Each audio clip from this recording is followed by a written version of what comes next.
নমস্কার, আমি বোধসত্ত্ব খান চলে এসেছি সহজ শেয়ার বাজারের আরেকটি নতুন এপিসোড নিয়ে। প্রিয় বন্ধুরা, আশা করি সবাই ভালো আছেন এবং সুস্থ আছেন। কি র্যালিটাই না চলছে ভারতীয় শেয়ার বাজারের, অন্তত এই সময়। সমস্ত যে দ্বন্দ্ব ছিল, যে আতঙ্ক ছিল, যে আশঙ্কা ছিল, তুড়ি মেরে উড়িয়ে দিচ্ছে ভারতীয় শেয়ার বাজার। এবং তার কারণটা যে বিপুল কনফিডেন্স জেনারেটেড হয়েছে ভারতীয় জনসাধারণের মধ্যে। ভারতবর্ষর যেভাবে পাকিস্তানকে বিপর্যস্ত করেছে, যেভাবে আমেরিকার সঙ্গে নেগোশিয়েট করেছে, যেভাবে চায়নাকে দূরে সরিয়ে রাখতে সমর্থ হয়েছে এবং যে অস্ত্র সম্ভার ব্যবহার করেছেন এই দ্বন্দ্বের সময়, সমস্ত মিলিয়ে মিশিয়ে ভারতবর্ষের মধ্যে একটা, যেটা বলা যেতে পারে, ইউনিটি দেখা যাচ্ছে নতুন করে। সমস্ত ধর্মের মানুষ একসঙ্গে এসে লড়াই করেছেন এই ধর্মীয় উগ্রতার বিরুদ্ধে, পাকিস্তানের যে আতঙ্কবাদী তাদের বিরুদ্ধে, এবং তার সার্বিকভাবে প্রতিফলন দেখা যাচ্ছে ভারতীয় শেয়ার বাজারে। ভারতীয় শেয়ার বাজার কিন্তু মানুষের জীবনের একটা অংশ, একটা অঙ্গ। অর্থাৎ ভারতীয় মানুষের মনের মধ্যে যেটা চলছে সেটাই কিন্তু রিফ্লেক্টেড হচ্ছে ভারতীয় শেয়ার বাজার। অর্থাৎ ভারতীয় বিনিয়োগকারীদের সাইকোলজিকে একেবারেই অগ্রাহ্য করা যাবে না, এইটুকুনি বলা যেতে পারে। এই যে পজিটিভ মোমেন্টাম, গোটা বিশ্ব অবাক হয়ে দেখলো ভারতবর্ষের ক্ষমতা, এটা কি কম প্রাপ্তি? যে বড় বড় মিডিয়া হাউসেসগুলো রয়েছে ভারতবর্ষের বাইরে, তারা ভারতবর্ষকে একটু তাচ্ছিল্যের চোখে হলেও দেখতো এতদিন, কিন্তু বিগত কয়েকদিনের ঘটনায় তাদের ভারতবর্ষ সম্বন্ধে মনোভাব পাল্টে গিয়েছে। সমস্ত কিছু পজিটিভ যেগুলো ভারতবর্ষের ক্ষেত্রে, সেইগুলো নিয়ে আজকের প্রথমে আলোচনাটা করি। অর্থাৎ ভারতবর্ষের বৃহস্পতি এই মুহূর্তে তুঙ্গে রয়েছে এবং তার পেছনের সমস্ত যে কারণগুলো একটু সংক্ষেপে বলছি। এর আগের দিনও আলোচনা করেছিলাম, ভারতের কনজিউমার প্রাইস ইন্ডেক্স ইনফ্লেশন 3.16-এর কাছাকাছি নেমে গেছে। দারুণ খবর। মরশুম ভালো হচ্ছে, এল নিনোর প্রভাব আসবে না এই বছরে, এইটা আমাদের আবহাওয়া দপ্তর তারা জানিয়ে দিয়েছেন। দ্বিতীয় ভালো খবর, শত্রু দেশকে এইভাবে তাদের দেশে ঢুকে বিপর্যস্ত করা ভারতীয় কনফিডেন্স তীব্রভাবে বৃদ্ধি করেছে, এটা 3 নম্বর খবর।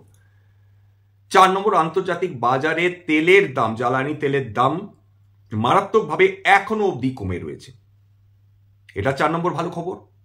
5 নম্বর খবর, ভারতীয় যে মধ্যবিত্ত মানুষ রয়েছেন তথা বাঙালি যে মধ্যবিত্ত মানুষ রয়েছেন, যারা সোনা নিয়ে দারুণ উদ্বেগের মধ্যে সময় কাটাচ্ছিলেন, তারা কিছুটা স্বস্তি পেয়েছেন, কারণ বেশ কয়েকদিন ধরে সোনা কিছুটা ডাউনওয়ার্ড ট্র্যাজেক্টরি দেখেছে। অর্থাৎ 1,01,000-এর যে লাইফ হাইয়ের কাছাকাছি গিয়েছিল 24 ক্যারেট সোনা 10 গ্রাম, সেটা আস্তে আস্তে তার যে তীব্রতা সেটা কমছে। অর্থাৎ সোনার বাজারে সোনার দাম কমছে এবং বেশ কিছু আন্ডার ভ্যালুড স্টকস ছিল যেটা সেপ্টেম্বর থেকে মার্চ অব্দি দারুণভাবে কারেকশন দেখেছে, এর মধ্যে দারুণ ভালো ভালো স্টকস রয়েছে, সেই স্টকসগুলোতে বাইং আসছে, এটা 6 নম্বর ভালো খবর। 7 নম্বর ভালো খবর, foreign portfolio investors, foreign institutional investors তারা ক্রয় করতে শুরু করেছেন ভারতীয় শেয়ার বাজারে। বিগত কালও তারা কিন্তু ভারতীয় শেয়ার বাজারে ক্রয় করেছেন এবং আজকের করার সম্ভাবনাটাই বেশি। এখনো তথ্য আসেনি আজকের, কিন্তু আজকের করার সম্ভাবনাটাই বেশি, এইটুকুনি বলা যেতে পারে। 8 নম্বর খবর, যেটা নিয়ে ভারতের বিভিন্ন মিডিয়া তারা মাতামাতি করছে, সেটা এটা সত্যি প্রকৃত অর্থে ভারতবর্ষের পক্ষে ভালো কিনা সেটা তো ভবিষ্যৎ বলবে। সেটা হচ্ছে প্রেসিডেন্ট ট্রাম্পকে নিয়ে। অবশ্য ট্রাম্প প্রচুর বাজে কথা বলেন, তার কথা সম্পূর্ণভাবে বিশ্বাস আমাদের নাও করাই উচিত। ট্রাম্প নাকি বলেছেন যে ভারতবর্ষ রাজি হয়েছে তাদের সমস্ত পণ্যের ওপর সব ট্যারিফ তুলে দেওয়া। বাস্তবে ভারতবর্ষ এটা কি করবে? মনে হয় না। তিনি একটু অতিরিক্ত বাজে কথা বলতে ভালোবাসেন, সুতরাং তিনি এটাও চালিয়ে দিয়েছেন যে ভারতবর্ষ সমস্ত ট্যারিফ তুলে দেবে। এটা করবে না, কিন্তু ভারতবর্ষ ট্যারিফ কমাবে এই ইঙ্গিত আগেও ছিল, এখনো থাকবে, এবং ভারতবর্ষ সম্ভবত বিভিন্ন যে শুল্ক বিভিন্ন আমেরিকান পণ্যের ওপর সেটা কমাবে। তার মধ্যে নামি দামি মোটরসাইকেলগুলো রয়েছে, যেটা নিয়ে ট্রাম্পের খুব গুসা, মানে যেটাকে বলে রাগ হয়েছিল, সেটা কিছুটা কমতে পারে। উদাহরণ হিসেবে বলছি, রিকমেন্ডেশনে হার্লে ডেভিডসনের দাম কমলেও কমতে পারে, এরকম একটা কথা বিশেষজ্ঞ মহলে শোনা যাচ্ছে। সুতরাং টেসলাও এখানে বাজিমাত করার চেষ্টা করবে, টেসলাও নিজের গাড়ি বিক্রি করার চেষ্টা করবে কম কর দিয়ে, সেটাও আমেরিকার পক্ষে ভালো। ভারতবর্ষে মারাত্মক ক্ষতিগ্রস্ত হবে কি এই প্রোডাক্টগুলো যদি এখানে ভারতবর্ষে কম দামে বিক্রি হয়? উত্তর হচ্ছে না। কেন? সেটা একটু পরে আসবো। 3 নম্বর, দামি যে অ্যালকোহলগুলো বা লিকার, যেগুলো হার্ড লিকার, যেটা আমেরিকা থেকে আসতো এতদিন, তার উপর ট্যারিফ খুব বেশি বসতো বলে আমেরিকানদের অভিযোগ, সেটা কমলে সাধারণ জনসাধারণ বিপর্যস্ত হবেন কি? উত্তর হচ্ছে না। আবার বলছি, সেই ইন্ডিয়া ওয়ান ইন্ডিয়া কনসেপ্ট, অর্থাৎ ভারতবর্ষের 1% মানুষ যারা সর্বাধিক কনজামশন করেন, অর্থাৎ এলিট ক্লাস, রিচ ক্লাস, ধনী মানুষরা, তারাই কনজিউম করবেন। তারা যদি কেনে, তারা হার্লে ডেভিডসন মোটরসাইকেল কেনার ক্ষমতা তাদের রয়েছে বহু লক্ষ টাকা দিয়ে, বা টেসলা কেনার ক্ষমতা তাদেরই রয়েছে, অথবা অত্যাধিক দামে লিকার কেনার ক্ষমতাও তাদের রয়েছে। মধ্যবিত্ত মানুষ এর পেছনে ছুটবেন বলে তো মনে হয় না। সুতরাং এটা যে 1% ইন্ডিয়া রয়েছে তারাই কনজামশন করবে, সেক্ষেত্রে সাধারণভাবে ভারতীয় মানুষের ওপর, ভারতীয় অর্থনীতির ওপর দারুণ প্রভাব পড়া উচিত না। বিভিন্ন বিশেষজ্ঞরা মনে করছেন এটা ভারতবর্ষের পক্ষে ভালো হলো। কেন ভালো হলো? যদি ভালো হতে পারে, এখনো তো কোনো ফর্মাল ডিক্লারেশন আসেনি। 17 থেকে 20 তারিখ আবার ভারত আমেরিকা তারা আবার এই ব্যবসা সংক্রান্ত, শুল্ক সংক্রান্ত আলোচনায় বসবে, ট্রেড এগ্রিমেন্ট নিয়ে। সেখানে সেই সিদ্ধান্ত হলেও হতে পারে বলে বিশেষজ্ঞ মহলের ধারণা। সেই জায়গাটায় ভারতবর্ষের লাভটা কি হবে? ভারতবর্ষের ক্ষেত্রে লাভ একটাই হতে পারে বলে আমার ব্যক্তিগতভাবে ধারণা, যে অতিরিক্ত কোনো শুল্ক হয়তো বা এক্সিস্টিং যে ট্যারিফ রয়েছে তার সঙ্গে জুড়বে না। মানে ভারতবর্ষ যে দামে আমেরিকাতে তাদের নিজস্ব পণ্যগুলো বিক্রি করত, তারা হয়তো সেই দামেই তাদের পণ্যগুলো বিক্রি করবেন। তার ফলে ভারতবর্ষের পণ্যগুলো আমেরিকাতে দারুণভাবে গ্রহণযোগ্য হবে, এটা আশা করা যেতে পারে। হ্যাঁ, ট্রাম্প কিসের ক্ষেত্রে সাকসেসফুল হয়ে চলেছেন অন্তত, যে প্রথম যে হুমকি, ধমক, চমক, একটা মেথড ইন ম্যাডনেস হয়তো ছিল বা এখনো আছে বলা যেতে পারে, যে সবাইকে চমকে একটা আলোচনার টেবিলে বসানো, যেটা তিনি করতে সক্ষম হয়েছেন। বিশ্বের সমস্ত দেশগুলোকে তিনি আলটিমেটলি আলোচনার টেবিলে বসাবেন, কিছুটা আমেরিকার পণ্যগুলোর ওপর শুল্ক তিনি কমাবেন। যে চীনের সঙ্গে তার সবচেয়ে বেশি শত্রুতা, সেই চীনকেও তিনি আলোচনার টেবিলে টেনে আনতে বাধ্য করেছেন বা রাজি করিয়েছেন, এবং তার ফলে 90 দিনের জন্য চীন এবং আমেরিকা পরস্পরের ওপর যে পুরনো ট্যারিফ ছিল সেটা মেনেই তারা চলবে।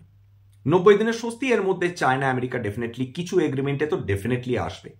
এটা বিশ্ব অর্থনীতির জন্য ভালো, বিশ্বের বিভিন্ন শেয়ার বাজারের জন্য ভালো, এবং ভারতীয় শেয়ার বাজারের জন্য খুব ভালো। এইবার প্রশ্নটা, যেটা বড় প্রশ্ন, যে সত্যি সত্যি কি টেসলা বা অ্যাপল তারা ভারতবর্ষে নিজস্ব কারখানা তারা গঠন করবে? কারণ এর আগে অ্যাপেলের যিনি চিফ টিম কুক, তিনি জানিয়েছিলেন যে চায়নাতে তারা যে প্রোডাকশন তারা করছেন, তার কারণটা এটা না যে চায়নাতে কম দামে পণ্য উৎপাদন করা যায়। তার বক্তব্য ছিল চায়নাতে বহু এমন ট্যালেন্ট রয়েছে, যে ট্যালেন্টগুলো তারা যথাযথভাবে ব্যবহার করছেন তাদের টেকনোলজির ক্ষেত্রে এবং তাদের এই মোবাইল তৈরির ক্ষেত্রে।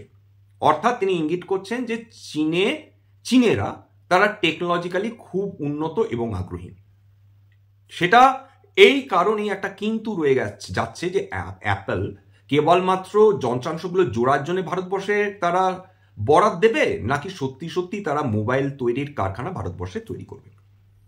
আরেকটা ভালো খবর, যেটা এইচসিএল টেক ফক্সকন সেমিকন্ডাক্টর তৈরির জন্য অত্যন্ত বিখ্যাত। এর আগে বেদান্তর সঙ্গে তার একটা চুক্তিবদ্ধ হওয়ার কথা ছিল, সেটা হয়নি, বাস্তবায়িত হয়নি। সেই সেমিকন্ডাক্টর তৈরির জন্য ফক্সকন এবং এইচসিএল টেক তারা চুক্তিবদ্ধ হচ্ছে। ভারতবর্ষের সেমিকন্ডাক্টর নিয়ে এখন মাতামাতি হচ্ছে। বিভিন্ন ছোট ছোট মাঝারি কোম্পানিজগুলো দারুণভাবে ফুলে ফেপে উঠছে in terms of market capital. মানুষ হয়তো না জেনেই বিনিয়োগ করছেন, অত্যন্ত হাই পিতে, price to earnings ratio, trailing পিতেই তারা হয়তো বিনিয়োগ করছেন, কিন্তু করছেন, এটা দেখা যাচ্ছে। অর্থাৎ সেমিকন্ডাক্টর যে সেক্টর রয়েছে, সেই সেমিকন্ডাক্টর সেক্টরে কিন্তু এরা বিনিয়োগ করতে আগ্রহী হচ্ছে বিভিন্ন, সেটা তাইওয়ানের কোম্পানি বলুন বা আমেরিকান কোম্পানি বলুন। আজকের এই চুক্তিটা, যেটা পার্লামেন্ট অ্যাপ্রুভ করলো বলে শোনা যাচ্ছে, আপনারা প্লিজ ক্রস ভেরিফাই করে নেবেন এই ফ্যাক্টটা বা এই ডেটাটা। সেখানে যদি পার্লামেন্ট অ্যাপ্রুভ করে এইচসিএল টেক এবং ফক্সকনের এই তাদের এই পারস্পরিক যে সমঝোতা বা এগ্রিমেন্ট, বা ব্যবসায়ের জন্য বোঝাপড়া, তাহলে ডেফিনেটলি ভারতবর্ষের পক্ষে খুব ভালো। ভারতবর্ষ সেমিকন্ডাক্টর নিয়ে এবার সিরিয়াস হচ্ছে। আরেকটা কথা যেটা না বললেই নয়, ডিফেন্স সেক্টর চতুর্থ দিনের জন্যও দুর্দান্ত র্যালি করেছে, দুর্দান্ত। এক একটা স্টক, যেটা আজকের আলোচনা করব, এক একটা স্টকে কি সাংঘাতিক র্যালি হয়েছে না চোখে দেখলে বিশ্বাস করা যায় না। অর্থাৎ একদিকে মেটাল স্টক র্যালি করছে, একদিকে আজকে তো সমস্ত সেক্টর পজিটিভে বন্ধ হয়েছে, সমস্ত সেক্টর। এবং সবচেয়ে ভালো লিড নিয়েছে অবশ্যই auto sector, metal sector, capital good sector, banking কিছুটা।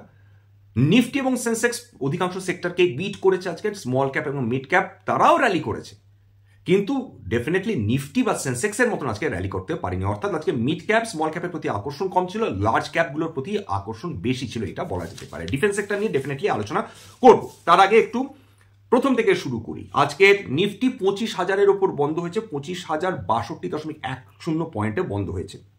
তার মানে কি দাঁড়াচ্ছে? তার মানে দাঁড়াচ্ছে যে নিফটি আজকের 25,000-এর ওপর মানে এই যে বন্ধ হলো, তার মানে 25,000 যেটা রেজিস্ট্যান্স হিসাবে কাজ করছিল সেটাই হতে পারে, আমরা কেউ ডেফিনেটিভলি বলতে পারি না, হতে পারে সামনের কয়েক দিনের জন্য বা কয়েক মাসের জন্য হয়তো বা সাপোর্ট হিসেবে কাজ করতে পারে, আমরা কেউ জানি না এই মুহূর্তে। তবে আজকের দিনে দুর্দান্ত র্যালি, প্রায় 400 পয়েন্টের কাছাকাছি র্যালি। আজকের ডেজ হাই ছিল 25,116। সেন্সেক্স 82,530.74 পয়েন্টে বন্ধ হয়েছে, 1200 পয়েন্ট র্যালি করেছে, 1.4% আজকের উত্থান।